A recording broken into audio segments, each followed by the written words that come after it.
Hello, Answers Now family and friends. We are back for our weekly edition of our Parent Support University that we've been conducting during the pandemic. I'm Adam Dreyfus. I'm the Chief Science Officer of Answers Now and also one of the co-founders. I think we're into our 18th episode, 19th episode, and what we're doing is we're trying to demystify all of the jargon that you hear. And today's an especially jargony kind of day because we're going to be talking about reinforcement. And it's one of my favorite topics. Most people think they know what reinforcement means, but they almost always use it incorrectly. So today should hopefully be a little illuminating for some, and for the rest of you, you'll be like, I already knew that. Yes, looking forward to that. Just taking care of some housekeeping now. We would love you to check out getanswersnow.com. That's our website. To learn more about us. Who are we? We are a service that connects you, a parent or a caregiver of someone with autism, directly with an expert through your phone or through your laptop. It's a mobile platform, so you can go onto your Google Play Store or the Apple Store, type in Answers Now, all one word, no space between Answers and Now, and it'll click right up. You'll see our little purple icon, and you can download it. We got all kinds of articles on there, but you can sign up to talk to a clinician. You can either do that as kind of a one-off, right, like where you just sign up just to talk to somebody for one session or however you want to talk here. But we're really a subscription service, so that you sign up and you are connected to that clinician for as long as you want. Answers Now have been around for 4 years. I've got clients that I've been working with for over 3 years, and that's really the strength of it. Is you get a chance to develop a relationship with someone. They get to know you, know your kid, know what works, what doesn't work. We do ABA services live now. We do take insurance, so go to our website, getanswersnow.com, and check and see if we can take your insurance yet. We are working very hard to get ourselves paneled with all the insurance companies and with Medicaid. It's a really exciting time at Answers Now. What Parent Support University is what we want to do is kind of demystify ABA for a lot of folks. And one of the barriers that ABA has kind of thrown up is we got a lot of our jargon, right? So we looked around, and one of our favorite resources is the National Professional Development Center. About 10 years ago, sat down and said, all right, what do we know works to help kids and adults with autism? Not what's the newest flavor of the day, but what do we know works? And so they put together a list of evidence-based practices, EBPs. And you can find it on their website. Just type in National Professional Development Center. The grant is not up and running anymore, but all the materials are there. They've created a series of modules called the AFIRM modules, AFIRM. And you can click on that and learn much more about all of these different things, the topics that we're talking about for free. It takes about 2.5 hours to get through each module. So you could literally practically become a BCBA. Don't let the BCBAs know that I said that out loud.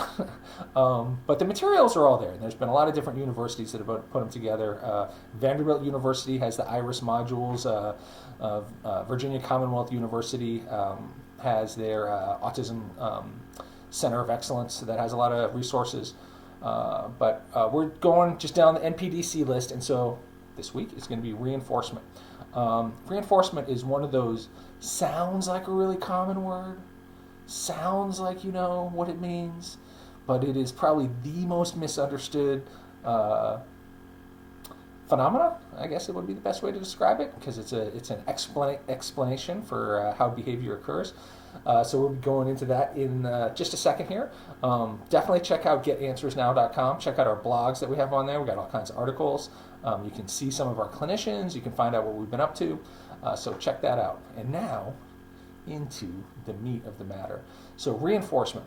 Reinforcement in this particular case is an evidence-based practices. It means that reinforcement has been demonstrated to help kids and adults diagnosed with autism.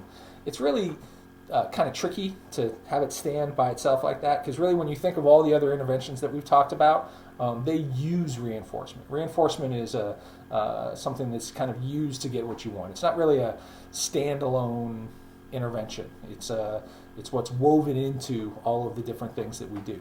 So a good basic example of reinforcement is, say I hold this brush, and the child says, brush, and I say, good job. That's reinforcement, right? Me saying good job is reinforcement.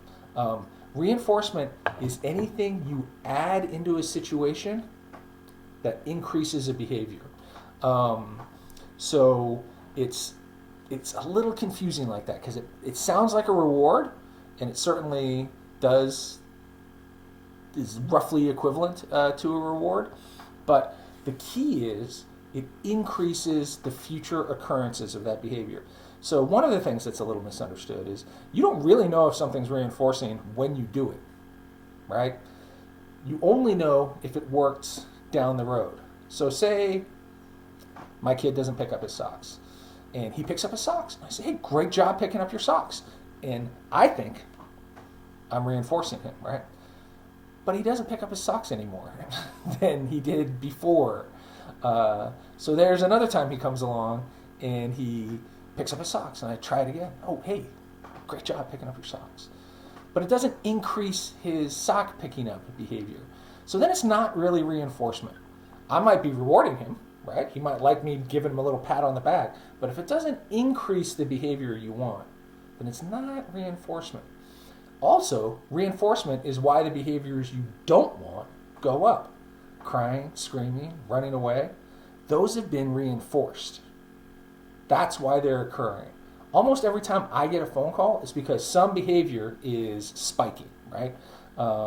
Whether that's aggression, self-injury, swearing, you name it. I usually only get called when things get a little out of control. And one of the big challenges is figuring out right away, like, where's the reinforcement coming from? Because I know this behavior is being reinforced. Why? It's going up.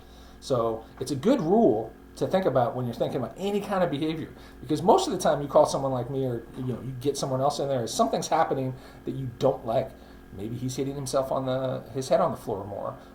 Maybe he's eating something that you don't want him to eat, but at a higher rate than he used to. Like, he used to be like, it's not that big a deal. He eats a little paper, but now he's eating newspapers.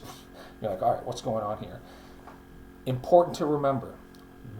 Think about where is the reinforcement? What's happening that is causing this behavior? So keys to reinforcement are, for the most part, reinforcement is what happens right after the behavior, immediately after the behavior, like really quickly. So this can get us in a little bit of trouble sometimes trying to figure out what's going on. Because I'm a teacher, and I'm writing at the chalkboard, and I hear something, right? Bang!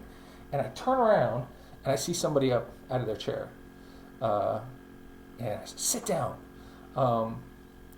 In my head, I'm thinking, all right, what happened? Why are they out of their chair? Here's the problem. I didn't see what happened before they got up out of their chair. And the reason they got up out of their chair happened right away. So maybe they were trying to get away from somebody. Maybe they were trying to get somebody's attention. But it's even that time it takes me to turn around is the reinforcement for that behavior can be lost, the consequence. Also, we talked about consequences a lot. So reinforcement can be pretty tricky. But reinforcement is anything so you either add something. Hey, I'm going to give you $1 every time that you do that. I'm going to give you a high five. I'm going to tell you great job. These are all adding something, right? Like that's a reinforcement like that has an R with a plus next to it, right? You're adding something to it. But you can also take something away, and it's reinforcing, which sounds like punishment. But a good example is sunscreen, right? Oh, ouch, ouch, ouch, my skin hurts, I'm getting too much sun. I put something on, I add something to my skin, now I don't get sunburn, and that means I'll put on more sunscreen next time, because it works. So, again, you want to think, the first time I put on sunscreen is not proof that there's reinforcement yet, right? Because it's only the first time I've done it. You've only seen me do it once. But if it works, and it keeps me putting on sunscreen, it increases my putting on sunscreen behavior, then it's reinforcement. It is impossible to talk about reinforcement without talking about punishment, because they are flip sides of the same thing. Punishment just means when you're adding something or taking something away that decreases behavior. Now, why is this important? People get a little dodgy about, why did he say punishment? Because frequently, when we think that we're punishing somebody, we're reinforcing them. So your kid doesn't listen to you. You yell at him, and you want him to listen to you more, but he listens to you less. You're reinforcing listening to you less. You don't think you are, but you are. And so many of our behaviors are like that. We think that we're punishing them, when in fact we're reinforcing them. And how do we know? The behavior is going up. That's your clearest indication that reinforcement is happening somewhere. And chances are, if you're the parent or the guardian or something, it's probably you. It's probably something that you're doing. And that's really where the kind of the magic of ABA comes in. You'll get a therapist that comes in, you're like, oh, why does my kid, listen to you a little bit more? Because they're trained to be very careful about what they reinforce and very careful about what they punish, and to use those phenomena, is kind of lack of a better word, use those rules of behavior to have the child behave in a way that is more socially appropriate and works better for them, and consequently the adults. So again, reinforcement, behavior goes up. So if you've got a kid who's running away from you once a day, and now he's running away from you 10 times a day, his behavior is being reinforced somehow. And it's something probably that you're doing. If he hits his sister once a day, and now he's hit his sister 10 times a day, he's being reinforced. Probably in that case by her reaction, right? I've got a boy and a girl. That's usually the way it works. But it's important to think of reinforcement like it is not a reward.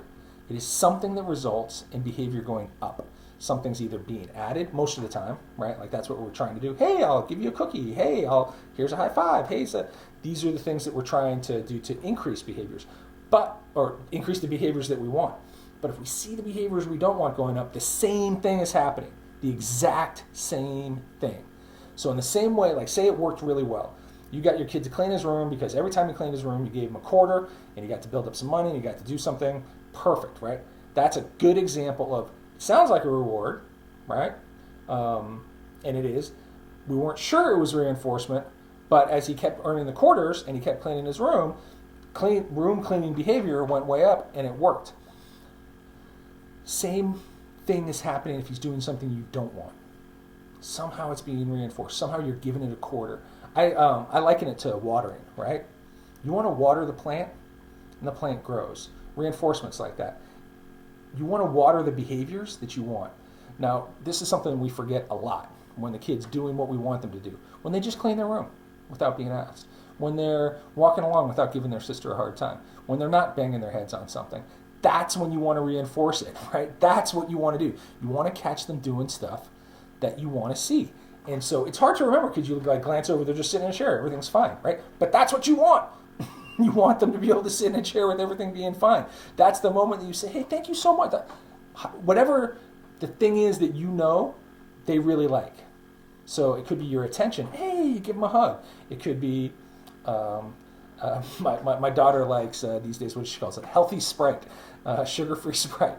She do almost anything for sugar-free Sprite. So if she's doing exactly what I want, hey, here's a little cup of sugar-free. And it doesn't come out of nowhere. What you're doing is watering that behavior that you want. So again, I could go on and on about this. This is one of my favorite topics, reinforcement/punishment, which we don't talk about all the time. I want to remind you, I'm Adam Dreyfus, the Chief Science Officer of AnswersNow. You can find out more about us at getanswersnow.com. You can also download our app off of the Apple Store or the Google Play Store. Just type in AnswersNow, all one word, no space in the middle there. You'll see our little purple icon. And you can sign up to talk to someone like me. It doesn't have to be me. I'm an acquired taste.